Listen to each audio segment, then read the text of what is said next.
And 3, 2, 1, boom. And we were back with another episode of Socratic Gamers. This episode brought to you by Zen Real Clothing Co. Pick up your tees and our accessories at zenrealclothingco.com.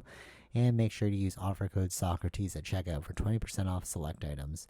But if you're not into spending the money, and in these COVID times, totally understandable, just check out the free Zenreal radio playlist, zenrealclothingco.com. Okay, so we're back after a short hiatus. And yeah, we checked out Tenet. Mm-hmm. Probably, would you say would you say your most favorite Christopher Nolan movie so far? Or see, like, after watching it, and I was like so stoked over it, and then I watched it like 3 times, and then we were watching all the other Christopher Nolan movies. I kind of like Inception still. Mm-hmm. I like the convoluted aspect of Tenet. Okay, so how it was like very it's a bit different though. I mean, Inception is that, but it's convoluted in the sense of the story, but it's also the filming. Like, how did you do those shots? Like, I'm looking at layers of this that it's like, how did you film that? Like in those reverse scenes. True. Okay. Scenes. If you look at it from that perspective, I'm with you there. Like, the filming was technologically way better, way more complicated than Inception. But in terms of story, like, what do you think? Yeah. Like, obviously, like, like, technology grows over time, and this movie was like insanely difficult. It seemed insanely difficult to film.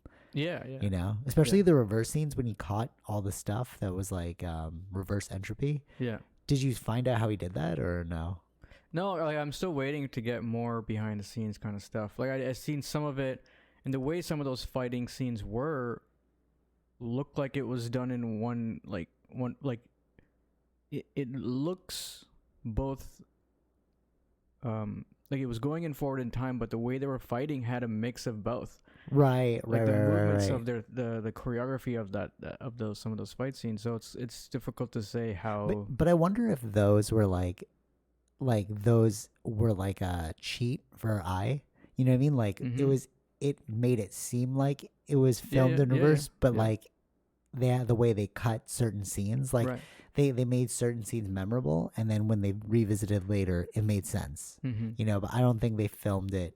But they filmed it both ways, right? They filmed it in the protagonist's perspective. When he was first finding it, totally. Then the other side was the protagonist with the future protagonist, like him in the future, with the mask on and stuff. Right. From So, that perspective. but I was thinking that, like, maybe they just they're like, okay, the gun shooting scene, okay, the flip scene. You know what I mean? Like, they didn't actually. It was the illusion of it being filmed. No, the same exactly. time, you know? So, like, that's why I want to know how they did it. Like, True. Where are those cuts? Where are those illusionary stuff that they're doing? Right. Totally. Okay, let's go with what did you like in the movie, and then we'll do what did you not like. I think, again, he's always been talking about the aspect of time, I feel like, and it's back at that again at a much more like. And that's what you really liked in the movie. Yeah, like, I think it's his way of storytelling. What I noticed when we were watching these other ones again, it's more like he's putting us already in a world something's already happened. And then he's putting us kind of in the middle. Right. True. So, like, even in Inception, it's like, we didn't learn about how they got to the dream stuff. There's no origin There's stories. no origin of that. It's just we already know that technology. Well, or, I guess, like, even in Interstellar, it's more like we're already in this. The world, this world. You're playing catch up the whole time. Yeah, you're playing catch up. But I wonder, like, if you could technically see this as an origin story for the protagonist, though. You know what I mean? Like, yeah. So it's always interesting watching it 3 times, because the first time it's like I didn't understand what was going on. The second time it's like you realize that Neil is pushing everything forward, so you can watch it through his perspective. And then the third time I watched it like an origin story. Like, I was just like telling my mind like what way I'm gonna watch it each of these different times. But it's like you could actually watch the full movie with that narrative in mind. You know what I'm saying? So I mean, like, technically you could say this is an origin story. But I get what you're saying about being thrown in to the center. Because if you're from Neil's perspective, you're thrown in the center. Yeah. You know. Yeah. Yeah, I like that too. The time traveling aspect. It's weird, like you were saying, his like theme again of time. If you look at his other ones that were written and directed by him, not like Batman or like Dunkirk, Yeah, yeah. like an Because those original are. story. That's right. That's right. He always plays with like our perceptions of reality. Yeah. You know, Yeah. and I wonder if like he's almost like an Elon Musk to me. Right. Like the way he like thinks about the world, it's a very like um it's a very esoteric way of thinking. Yeah. Yeah. Yeah. You know, like Yeah. he can see something that we all don't see, Mm-hmm. and he's drawing conclusions to help us get to that understanding. Mm-hmm. You know, one thing I know is about Tenet, but one thing I liked about Interstellar is it made me think that like these alien stories, it could be us in the future. Like Mm-hmm. you know those like those theories of like ancient aliens are just us revisiting ourselves from the past. That is what Interstellar's about. Mm-hmm. Like not they didn't say it specifically, but if you look at it, it's like they were like, who Well, are these gods pushing us They kind of did forward? say it, right? Well, what do you mean? Like who Like- who put this in Interstellar? Who put the Tesseract there? Well, it was us. Exactly. Yeah. And then Yeah. who, like, why are we already leading in this direction? It's us from the future who put us there. And then I remember he's like, who are these like beings? And then he's Mhm. like, oh no, those beings are us who've transcended from the Yeah. third dimension to Yeah. the fifth dimension. Yeah. like Yeah. he like Matthew McConaughey's character did it directly there too. Like him sending the message to his daughter was the direct thing that they were showing you. Right, And then totally. who put the Tesseract there was some other human, like. Right. They were In like this inching us forward lineage. towards a more positive end game. Mm-hmm. But that was just like Tenet too, For like humanity. for yeah. humanity, just like Yeah. Tenet too, right? Like the future war was a global warming war, so they wanted to go back in time and stop our Mhm. progress because Mhm. it was like what led to their downfall in the Yeah, future. Yeah. But the protagonist was trying to stop that from happening. Mhm. Like, but yeah, so it's like that makes sense because like when we were watching Interstellar and then thinking about Tenet, it's like, yeah, why would aliens care about us? Obviously, like why would a god care about us? You know, it's only if that god is us in the future revisiting us in the past. Right. You know, Yeah. because you have a vested interest. Mhm. You know, like those other alien stories where like if we're just a science experiment, you know, we wouldn't like if we created a science experiment, we wouldn't care as much to Mhm. progress the civilization forward, you know. I guess unless it was a video game, but you know what I'm saying, like the deepest interest you can have is in yourself. So with Tenet and Interstellar, it was cool to see that these aren't extraterrestrial beings. It was just Mhm. us trying to help ourselves Yeah. later on. I think one thing you can get out of this Christopher Nolan movies are, I believe you can. I think you should, like, you can watch them multiple times and get something else out of it. Yeah, true. Yeah, especially like we were watching Interstellar, Inception, and Mhm. Tenet, Mhm. and it's like there's so many layers. Watching Interstellar again, Yeah. watching Inception again, Yeah. seeing it through a different point of view, it's like this story has a lot more maturity and room for understanding. Yeah. You know? But he's always stuck to the same themes, which is, feeling. Yes, It's yeah, always yeah, yeah. about feeling. Intuition. Yeah. Yeah. Because remember, like with the bullet, he was like, "Oh, I get it. Don't think about it. Feel it." Yeah. Right. And then Interstellar, they were driven by feeling. Yeah. And then Inception, they made it. Or feeling our love for Interstellar, which is the same. Yeah. kind of thing, Because yeah. love is what transcended time, just like Mhm. gravity. Yeah. But and then Inception, they brought about like dreams are about a feeling. It's not about the Mhm. visuals. Yeah. You know, it was interesting. Yeah, it's almost like he had like some crazy drug trip and a revelation. You know what I mean? Like, and a revelation yeah, of I like, don't know, yeah. That would be a good question to ask him. like perception is not necessarily about what you're seeing. It's about what Mhm. you're like intuitively Yeah. sensing. You Right. know, Yeah. and he's almost like telling you how to navigate through the world Mm-hmm. via that. You know, because your eyes can fool you. Yeah. Yeah. Big fan of Christopher Nolan. But what didn't you like about the movie? I mean, it was it was the what everyone kind of complained about. I think that it's the audio thing that people felt like.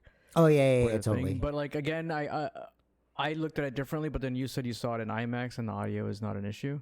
It's still an issue, but it's not as bad. Like, Not as bad. if you're gonna watch it, like definitely watch it in Yeah. IMAX because But I think the that audio was is fixed. always the thing with Nolan though. Like generally, I've heard that too. All of his movies. Yeah, most of his even when we movies. watched Inception, like when he said the thing in the beginning, I could never hear what he was Yeah. saying clearly. Some of the characters actually like speak quiet, like pretty low. Yeah, That it's not really being picked up. But I think again, I guess I don't know if this is true, but like, is he talking about feeling and not? yeah. Don't understand. over intellectualize Yeah, it. yeah. Yeah, totally. Yeah, maybe because there was a lot of audio up and downs and like Yeah. clashing in that. But maybe that's just his style, you know. Yeah, So I like don't a know, Guy or Ritchie. because I heard like he doesn't do the like the voiceover parts. Okay. Doesn't like to redo those kind of things. So you just use the whatever boom mic happens, straight. yeah. Yeah. Yeah. Interesting. He doesn't really try to go back to that kind of thing. It's, I think I saw like a few interviews with him, but it's like sometimes it just comes down to when you get into that cutting room, and then that's all you have. Oh, to work really, with. eh? Sometimes you can't. Yeah, there's no way to do reshoots. So it's like So maybe it's not even his art style; it's just the way he approaches it. sometimes, yeah. Sometimes you just got to deal with what's Yeah, what's you know, there, it's like and, we're like, oh, that's his style, but it's like, no, he's just not into overdubs later on. And stuff. Yeah. Yeah. I felt like one thing I didn't like is, I mean, this is also good and bad, but like he progresses the story a lot through dialogue, Mhm. and a lot of it is so convoluted that you really have to watch it. Like it took me the third time to realize that the guy died. Remember Neil? Yeah. Like at the very end, like the first two times I saw it, I thought that he had like he was like faking the fact that he was on the ground, Okay. you know, because he got up, and I was like, oh, But okay. he's- But then I yeah. forgot, it's like a reverse time, Yeah, so that's like right, he had that's already right. died. So like this was trippy that Neil, even though he's pushing everything forward, he's dead. Yeah. You know, that was fascinating. Yeah. At that point, he's dead. Yeah. So like that's why it was a quick look at that. Like it was a quick cut to that scene because it. And he also alludes to it too at the very end. He's like, this is Mm. the end for me, but the beginning Yeah. for you. Yeah. And you're like, but then it reminded like, oh, that's why he said that, Yeah. because maybe he knew he was dead. Yeah. That's what I thought. So that's that I did believe he died because just having a body lie there, but he's like the other guys like doing things. It's like he wouldn't see The body on the the ground. body on the ground. Yeah, totally. Yeah, So- yeah. Yeah, see, that's why it was confusing. Mhm. Like, that's why I thought he was faking his death, but no, he didn't fake That's it. He why I was just, think like, this actually dead. movie requires multiple viewings Yeah. to really understand. Well, what I really everything. liked about this movie too is when you watch it in the future, like when you're watching it again, but after Mhm. you've already seen it, Mhm. and you know the events, a lot of the stuff was there the whole time. Yeah. And like the red team, blue team that I was saying, like Mhm. they had that already, but they didn't bring mention to it till Yeah. like later in the end. Right. But if the first time you meet the army, you see that they're wearing the red Mhm. bands, Mhm. so it's like you know that they're forward moving. Right. So yeah, he does show you a lot in the beginning or throughout the movie, but some of those things won't get answered till later. Yeah, exactly. So And then when you rewatch it, it's Yeah. like, oh, you were alluding to it the whole Yeah. time. Just Yeah. like his other movies too, though. Like Yeah. Inception, they did that a lot, and Interstellar, they did that a lot. He does that a lot. What I saw something was like a lot of his movies, even in Memento or Prestige, it's like he does. Oh yeah, Memento and Prestige. He goes back to Forgot a lot about of he goes back to a lot of the scenes that already been shown, but each time you see it, you're getting something new from it. Right. So he does that a lot. That's like something. It's his theme too. Like he does that. Because I think like seeing it multiple times, you see it like The connections. the were there the whole time. connections, and then like oh, this went. You saw if you viewed it one way. Like when I can remember right away was like when she was leaving the boat, she saw like a girl jump off, but then But then it was going back, it was her. Yeah, it was yeah, her yeah. from in the I kind of reverse. knew that though. Like No, when she but, kept saying yeah, like, you can, I but was it's like you get different perspectives. Yeah, totally, Like he's totally. he's showing you one thing, and then it's actually something else. So you go back to that scene. It's like so like what you're saying is when she mentions she sees a girl jump off the boat, yeah, and then they show you that scene, Yeah. like her memory, Yeah. and then later on you find out it's her jumping off the boat, and Yeah. then they revisit that memory. It's Yeah. like, oh, you're seeing yourself. Yeah. Yeah, that was pretty cool. This is one of them, but there's multiple. Like, really, I gotta watch it again to really Totally, catch yeah, all yeah, those things. So the first time, I was really like, first half of it was like, what's going on? What is this? More like, this is something worse than World War III. So Right, yeah. it's like, okay, where are we going? Where are we going? Once we hit that middle middle point, point yeah. where everything switches, and now you when understand we it. hit the end, because Tenet, Yeah. like you hit the very middle point, and then it's a mirror. Yeah, I like that with the title. Like Tenet is a mirror. Mm-hmm. What do you call that word? It's a I forgot. There's like a specific term, not anagram. Like spelled forward and backwards the same way. Yeah. I don't remember. There's But yeah, that's what he used in that. It was so sick. I didn't. How'd you feel about the main character? I like the main character. Really? Yeah. I feel like he was too comical. I think like if you watch Black Klansman, it's the same guy. He's like acting the same way, very comedic, but like badass comedic. So it's like kind of conflicting. Mm-hmm. There's a lot of influence with James Bond though, like some of those suave scenes. Yeah, they were like making him super suave. Yeah, it's like go change you shouldn't be wearing this kind of like suit. Like here's the. And I get what you're those saying. Sort of things. I like how he was like so cocky in the face of danger. That was very James Bondy. Like how he's like, I ordered my hot sauce an hour ago, and then they punched him. Like when he went to the back and stuff. There's a lot of those like quips that James Bond would also do. And I also found that like the main bad guy was a very James Bondy character. He had the tracker on his wrist that like the random yelling points. It's like it's very like evil villain. Yeah. But like thinking back to his other movies, he didn't have anybody like that. So when you said it's an homage to James Bond, I'm like, yep, I could totally see it. Yeah. It's like a Christopher Nolan spin on James Bond. Yeah, this is a really big toss up for me. Like, I don't know if I like Inception better, because Inception was cool because it was corporate espionage. Yeah, this one that's something that appeals to you, right? Like I love the business aspect of it and like the spy aspect. Yeah. That's really cool. But for this one, I really like the spy heavy aspect on this one. Yeah. There was no like businessy stuff, but it was just so cool from a spy perspective. Yeah. You notice that he's not very big into showing violence on screen? Yeah, I think that was something we noticed from Batman, right? So those are the lessons he had to do from Batman, that not to show blood. Yeah. On screen, but you have like to do it in a way. Bane never did it. Even Joker, right? Joker, yeah. Like when he would like cut up some guy's mouth, but you wouldn't see it. You'd just be like the loud noise. Or even Inception, when he shot like Arthur in the head. Like it wasn't like super gory. It was just like there was no blood. It was just like a little hole. Yeah. I thought that was super interesting that he doesn't do that. Like he doesn't show like it. Like one of the most gruesome scenes is like the very beginning, pulling out the teeth. But they never showed it. They never showed it. But there was some blood on the face, right? So it was there's some blood on the face. He was drooling a bit. That was probably the most gore he's ever done. I don't know. But he doesn't like show the gore. He doesn't actually show the teeth coming out or whatever. No, he didn't even show the teeth. Like if you look at the pliers, remember there's blood. Like I think from his perspective, it's like your imagination of that could be like worse.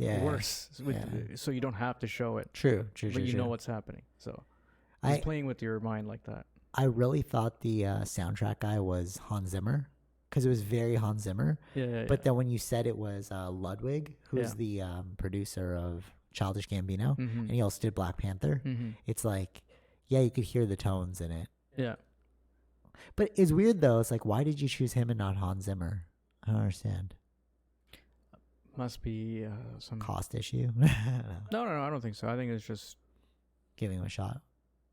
Well, I was wondering if it's a race thing, because Ludwig did Black Panther, and then this is like a African protagonist as well. So it's like, were you going for that? I don't know. But it sounded just like Hans Zimmer. Yeah, that's why it has the same feeling. Especially the very beginning scene reminded me of when they were taking everyone hostage. It reminded me of Dark Knight Rises when Bane was taking everyone over. Yeah. Right, you felt that too. It was like the Yeah. drum sounds and like the rapid like. There must have been some You know. inspiration from like Hans Zimmer as well that was used. But even like by the Ludwig. Bane scenes, like Yeah. you could tell he was like calling back to his like experience with Batman. Yeah. Well, I mean, he also has to like what's going on, right? So he suggests what's kind of. True, yeah. So it's like it's maybe those. It's his influence, right? It's his. Yeah, what totally. fits for his movie. So like, even though it's Ludwig, it's like it's a cross between the two, right? Right, totally. Collaborating there. So It's cool when you see like an artist, like Christopher Nolan is like an artist. You know, like we were saying before that like there are specific movies that are very like director specific. So like Quentin Tarantino, Christopher Nolan, Guy Ritchie. I really like how these like directors who write and direct their own movies, they become like specific art pieces. You know, like I feel like Tenet, Inception, Interstellar. I don't put Prestige there because it was like I feel like he really began with Inception. When that one came out, it was like. Well, that was. These are all following those 3 movies follow the same themes, right? Like Yeah, talking totally, about the mind, talking about time, or like right. these sort of mind bending kind of But things. but I found like with Memento and like all that, like he really found his voice, his like style with those 3 movies, you know. And I feel like Tenet is going to go down as like a classic all-time movie. It's like I wouldn't say like a cult classic. It's just a classic. Yeah. Like, have you seen Inception? Have you seen Interstellar? You know what I mean? Have you seen Kill Bill? It's like those kinds of movies, you know, where it's like very niche. Yeah. But like timeless. Yeah. Yeah. I don't know. He works a lot with his brother, right? Yes. I think this one was he did. Okay. Right? Do you know if he did? I saw his name. I don't remember. Do you know if he did any other movies with his brother?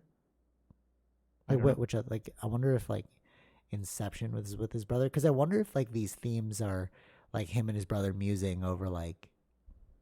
I'm just trying to figure out where he got the inspiration from to like write this kind of mind-bending movie. You know what I mean? Yeah. Well, right now there isn't any interviews that are happening, right? So it's kind of like True. difficult to So you find can't out. even you like. can't ask these Yeah, that's true. sort of questions.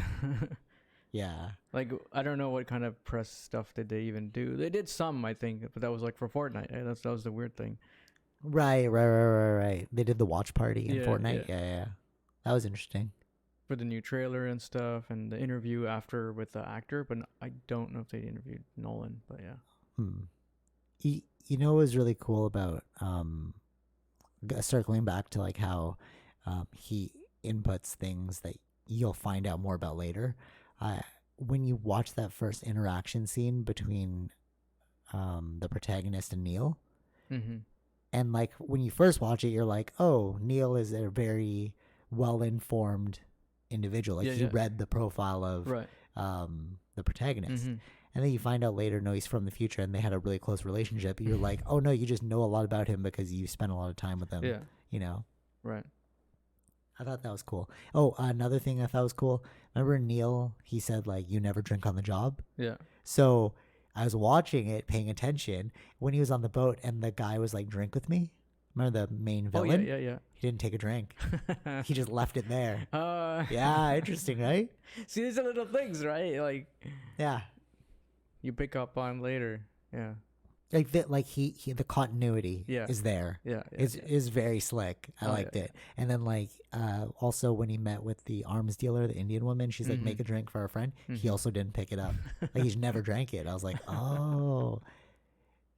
Like your continuity is so good. Yeah. Like you knew these characters well. Right. You know? Yeah. Yeah, that's really like creating these characters and really fleshing them out. Yeah, on totally. each scene and knowing. You have to know the character, right? So that's kind of the thing. I heard that in like Guy Ritchie movies, no Quentin Tarantino movies, he writes a whole other script, like novel for every character. So when the actor is acting in that scene, what they're doing is they're recalling the character's backstory Right. that he never tells like to the audience or like Mhm. releases. Mhm. So like I feel like Christopher Nolan did the same thing. He's like, here's the entire backstory for your character, you know, to help Yeah, with the yeah, yeah, yeah, continuity, yeah, you know. yeah. Yeah. I think you kind of need that in this one, especially because he would have to tell Neil like you have already known this guy, so you're acting like this. Yeah, totally, Right? totally. What do you think about Robert Pattinson as Batman? As Batman. That one scene when he's playing the billionaire, I was like, okay, here's Bruce Wayne. You know, this is the screen test Yeah, yeah, yeah. right here. You know, you Yeah, just send that as think your real. I'm kind of excited, but they're kind of shut down now, so Yeah, true. let's see what happens. I could see it as him as Batman. Yeah. Like when they set out the trailer for that Batman movie, him as Batman, it's like, well, anybody could be Batman. But I mean, Mhm. like, can you play Bruce Wayne? Yeah. Because I feel like Batman's one of those characters that like you don't really have to like act for. Yeah. You know, because you're just like his powerhouse. But can you be a Bruce Wayne? Mhm. That's the real test. You know. Yeah. Are you more stoked for this Batman or what's his name? The guy that who was Christopher Nolan's Batman? Oh, Christian Bale. Yeah, who are you more stoked for? Stoked for? Well, I mean the new one, right? I want to see how the new one is gonna No, be. no, like, are you like, no, because like, all right, Who so do I like more? yeah. Well, I Like- have to like- see this movie, right? True, How could I true. really? But no, well, all right, yeah, At the moment, I do like what I'm seeing. right. That's what I mean. So like, because Yeah. when I saw what's his name, Ben Affleck, I was like, I liked him too, though. Like He's okay. It but fit for it's the like- the Frank Miller's Batman it image. felt of it. more like you weren't Batman, you were playing Batman. Mhm. Like Christopher, what's his name? Christian Bale. Yeah, their names too similar. Christian Bale, he is a Batman to me. Mhm. You know, like Michael Keaton, he is a Batman to me. Like, can you believe that Robert Pattinson will be a Batman? Like, I didn't feel like another example. Jared Leto was not Joker to me. Yeah. He was playing Joker. Yeah. You know what I'm saying? You get the difference. Yeah. Like you can like believe this is your character. Mhm. Like Heath Ledger is the Joker. Mhm. You know, Jack Nicholson, I felt like he was the Joker. Mhm. But yeah, I'm curious to see if Robert Pattinson will feel like Batman or feel like he's playing Batman. Mhm. You know, I think he did good in this movie, so I feel positive about it. totally. Yeah. So The only thing it'd be really cool actually to see Robert Pattinson become like a spy. Like this is the new beginning of his career, you know, like because he was the Twilight guy for so long. Oh yeah. And then like I don't even know if he did any other movie after that Twilight thing. This is like first one maybe. There was another one. It's like a black and white indie movie kind of thing. Oh yeah, the elephants one, something like that. It's like called Water for Elephants. No, I don't remember what it was called. Okay, so like he was doing some like weird stuff, and then now he's back on the main screen, and Yeah. like, yeah, I like it. Yeah. Like him playing this kind of character was sick. It'd be cool to see him in more spy movies. I Mm-hmm. was really like doubtful when we were going to see the movie Yeah. because like I really didn't like his acting in like Twilight and like, yeah, Sometimes it's not their fault. It's just the direction of the director, like what they want out of those characters. yeah, that's true and it too. just Yeah, you're doesn't- right. I feel like he was using his British eye. He's British, right? Yeah. Yeah, so like it felt more natural hearing him in that voice. I think even Nolan's British, right? I think. Oh, this was cool. How come the Sir Michael? What's his name? The guy that the Alfred. Yeah. Sir Michael I don't. Yeah. I know what you're talking about, but I don't know his full is name. Michael, right? Check that. I think so. You can let me Google see. it right now. Michael. Oh man, why shouldn't I even be Michael? I'm just like making that up. Cast. Just Michael Caine. Oh, Michael Caine. All right, no, but isn't it Sir Michael Caine? Wasn't he knighted? It doesn't say. Okay. Oh yeah, it is. Sorry, He's knighted. It is. Sir yes, Michael Caine. Sir Michael Right? Caine. Yeah. So it was interesting because like Michael Caine, Sir Michael Caine, is always in his movies. You Yeah. know, I don't like know he was the which one one did he start character that from. always. I think Inception. No, Batman. Well, Batman, right? Batman, and then Inception And then came out. and then everything else after that. He's been like the staple Yeah. for Christopher Nolan's Yeah. movies. And he fits those characters that he Yeah. plays, though. It's Even like, in Tenet, like it was a short scene, but it's like, no, I'm gonna use you because Yeah. like, yeah, you're like in all my movies. And he plays that perfect character of Yeah. like that British billionaire. You Yeah. know? Yeah. That's cool. That's like a very Rat Packy thing to do. yeah. You know? But somehow, yeah, they became really close, I guess, and then he always But what I found weird rode is apart like from. you didn't use anyone else. Like it's always just Mhm. Michael Caine, Yeah. right? Like Yeah. I thought you'd maybe use like, but it's cool because like it's like periods of time, right? So like Mm. he used that dude Tom Hardy for Inception, and then Tom Hardy was Bane. Yeah. You know, it's like he uses his characters like Yeah. people that he works well with, Mm-hmm. and then No, but, even yeah. he was there too, right? Joseph Gordon-Levitt was there in Batman, yeah, he was Yeah, he was- Nightwing. Yeah. Future Nightwing. or Robin or whatever it was. Yeah. Yeah. Yeah, that was cool. He tends to work with the people again generally. This Yeah, is, like this over was and a over, whole yeah. new people though. Like he's never. That, worked but with that's what I these- mean. It's like, both and then these I two wonder people. what his next movie's going to be that he's going to use these people again. Like these are going to be the rising stars. Like he kind of brings up these rising stars and Mhm. like builds them up. You know what I mean? Yeah. Oh, yeah. He oh. didn't work with Leo again, or Leo didn't work with them. I don't know. yeah, but those are like big name actors. Those are like big you name can't actors. like you can Yeah. only do them once. Yeah, Like yeah. Michael Caine is. Even Matthew McConaughey, right? So Is, that's yeah. a big name. I wouldn't say big Michael name. Caine's like an A-list actor. He's No, in a no. lot of movies, Yeah, but yeah. Well, his movies, but yeah. Well, yeah. he did some other ones, but But he's not like a Leo. He's not No. like a Michael no. Um, Yeah. Matthew McConaughey. He's not like that Mhm, level. You know.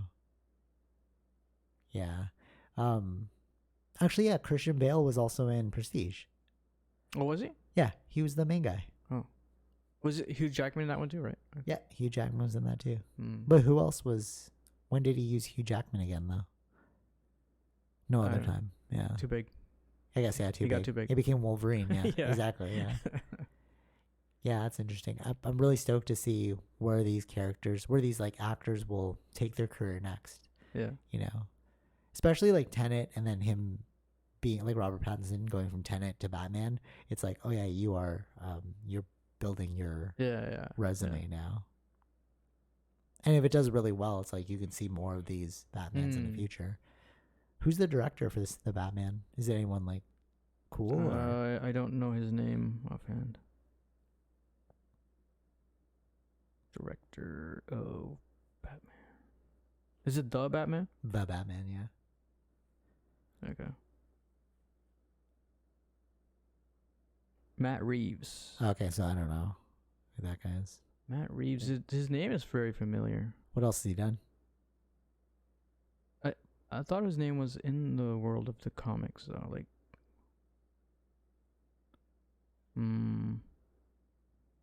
I don't know. Let's see. What's he done? I don't know if these are directed though. How do I find out? Is there anything like that stands out where you're like, oh, this is super intense? Let me just see his directing chops. What it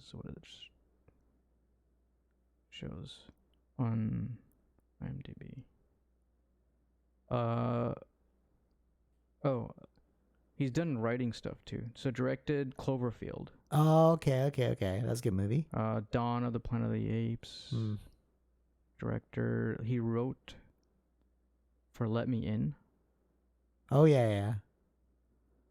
That vampire movie. Yeah, there's not too many on the list here. More shows. Okay, so he's got that like dark style of Yeah, videography. Yeah. Okay, yeah, I can see how it fits Batman. Conviction. I don't know these movies. Mainly the Planet of the Apes is, I guess, what he's known for. Okay. Cool. Stoked to see that. Yeah. Yeah, any other things about the movie that you want to go over? I don't know. Yeah, I thought it was really good. Oh, the sets. Oh, the sets, right? Yeah, how he makes every set. That's the thing. Like You were showing me the Interstellar one, and I was like, dude, how are you spending all that money building this set? Like, Yeah. crazy. Like it's like he builds physical sets. Yeah.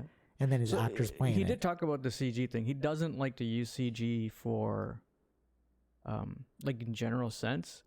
If it needs to expand your visual or like what you're seeing on screen, he would maybe use it there, like right? fillers. Yeah. So Not- what but their not the what their main job thing. was, for, like his perspective is the CG is just to like expand the world, Right. like parts of it, right? Yeah. But in the shoot itself, he would rather do it without CG. Right. So he built in Interstellar the final scene in the black hole. He built that, which is crazy. Yeah. No. Even in the he built the ships too, right? Where they sit inside and stuff. It's all real set. Like it's a set piece For Interstellar. Yeah, Okay. and for whenever they're looking out into like in the space, if there's certain scenes where they're actually seeing the space, they had like a full on like a screen Oh really? Wow. outside that was like filled up with like the galaxy or the Oh, stars. sick. Yeah. So like it would kind of like move and stuff. So That's cool. yeah. But then there were other things like talking about Interstellar, because we just watched that recently. Like they were the only thing CG would have been like those black holes and stuff like that. Right. But they used right. actual formulas about the black holes and how they would work with these lights or something like Like that. he got experts to build. Yeah, help him the build one CG. expert that he had. Yeah, they used those formulas, plugged it in, and then they're actually using those in like other things now. Like Oh really? yeah, something to do with this. Like it's kind of expanded the science world around it too. Oh, that's cool. Huh. So And in Inception, the car flipping scene, he built the actual room where it would like rotate and the actors would like be fighting as the world around them is like changing in gravity. right, yeah, the building, yeah, the hallway. And then we were just watching the car chase scene in Tenet, and it was like actually filmed like and the cars were moving backwards, which is so trippy. Like wow. There's a lot of communication that has to happen on set, especially when you've got this whole highway blocked off just for your film. Yeah, and like when you're watching like the person's like iPhone footage, and it was like all the cars moving slowly backwards, and then like you have like the one like moving in normal speed or whatever. It's just like it's interesting to see like how that translates to film later, you know, through movie magic and like illusions and stuff. Yeah, I'm like really I like that kind of directing where it's like you actually build what it is you're doing. Yeah. You know? And you do it on actual set pieces. Yeah, a lot of people nowadays are like focusing too heavily on like computer generated worlds. You know? Well, yeah, it's cheaper, right? It's cheaper, yeah, totally. It's cheaper than like shipping a whole like camera gear, everything to another location, then another location. Yeah. Because he filmed in India, he filmed in London, or he filmed in. And he always goes to exotic places. Remember, Inception was Mozambique. Mombasa. Mombasa. What was Mozambique? Where was that from? Just a famous name, I guess. Huh. Mombasa, yeah. And then like Tenet, he went to Mumbai.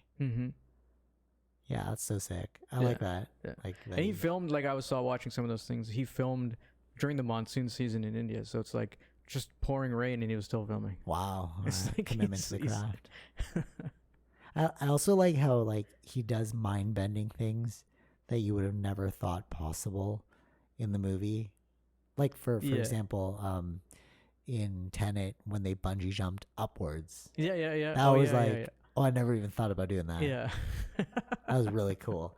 I wonder if like he had any experts, like spy experts, that told him about that. He must have done some research. Like and they're there like, must have oh, been like, something like that. Could you imagine like so what Guy Ritchie, he has a network of like underground people, like gangsters that he'll talk to about like their lives, and then like he'll put that in the movie to make it more real. So people who are in that world, they understand like, oh, you're serious, like yeah. And then like for Christopher Nolan, I wonder if he was like, could you imagine if you have a network, you're just like, okay, if I want to get into this building, how would I get in? And then the guys are like, oh, you could just bungee it, and they're like, wait, what?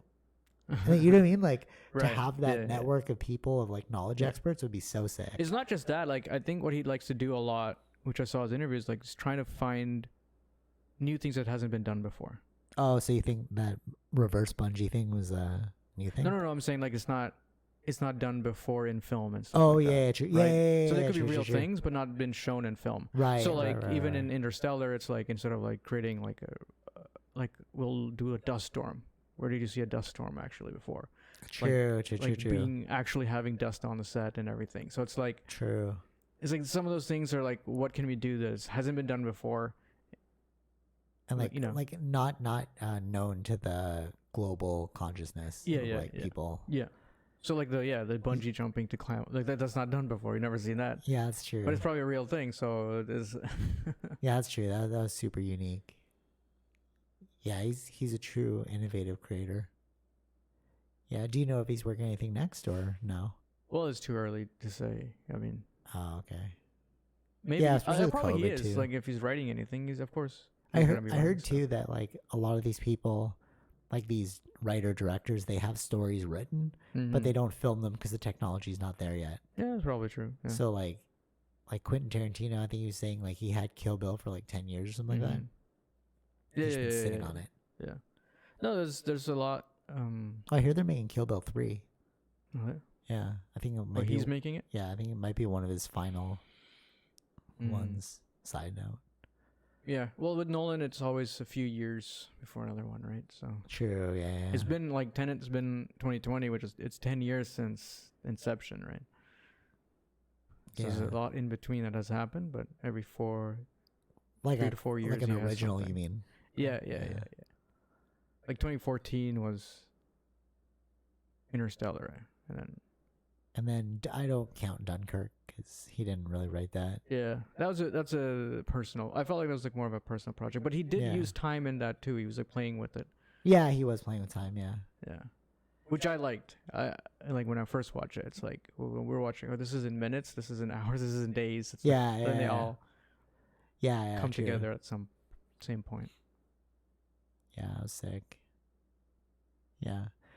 All right, so definitely if you're going to check this out, be sure to watch it in IMAX. It's probably going to be the best. I think most of it was filmed in IMAX. That's why I wanted to watch it in IMAX too, Yeah. because like I watched it in regular, AVX, and then IMAX. And regular had like actually in terms of audio, I would say AVX was the worst, Okay. which is surprising. Yeah. Regular was better than AVX, and then IMAX was like the best one, like in terms of audio. Yeah. And visuals too, actually, because like, well, obviously because IMAX. But you know, like when you watch IMAX movie, so the thing I really liked about Christopher Nolan's style is like because he's actually filming real things and not using CGI. Yeah. Like when I watched how was that Marvel Avengers? Yeah, Infinity War or something. Yeah, the final one. Yeah. I watched that in IMAX, and I was like, "Oh, you could tell they're wearing costumes." I preferred it in regular because then the shadows were darker, and your brain could just like fill in the gaps. Whereas like in IMAX, it was so clear that I was like, "Oh, this doesn't look real." Like you're wearing a costume. I mean, the whole movie was filmed in green screen, right? So Exactly, so you could tell. Yeah. But with like if for Christopher Nolan's movie Tenet in IMAX, I was like, "Oh, this is just clearer." You know, like it didn't look like anything was fake. It just looked really clear. Yeah, because it's filmed on real locations. On real locations. I guess you kind of need that for IMAX. You can't fool the people. That's what I'm thinking. That's what I'm thinking. Like you shouldn't use CGI for IMAX because it's like you can really tell because like the quality is so good that you could tell where the faking happens. Yeah, he's a true master of his craft. I like that. Yeah. Any final thoughts? Yeah, a great movie. Yeah, it's a great movie. Definitely a must see. I wonder if you're listening to this on YouTube, comment down below which one you like better out of all of the three. Yeah, the Tenet, trilogy. Interstellar, or Inception. I don't count the other ones. They're not really the same theme. They're Yeah, exactly. Yeah, They're a bit different. Yeah. These three are mind bending type of movies that he does. and they're originals too. And originals. Yeah. Yeah. All right. So pick up some tees and accessories at zenrealclothingco.com. And don't forget to use offer code Socrates at checkout for 20% off select items. But if you just want to check out some free stuff, zenrealclothingco.com. Check out Zen Real Radio. Take it easy, Vish. Peace. Bye.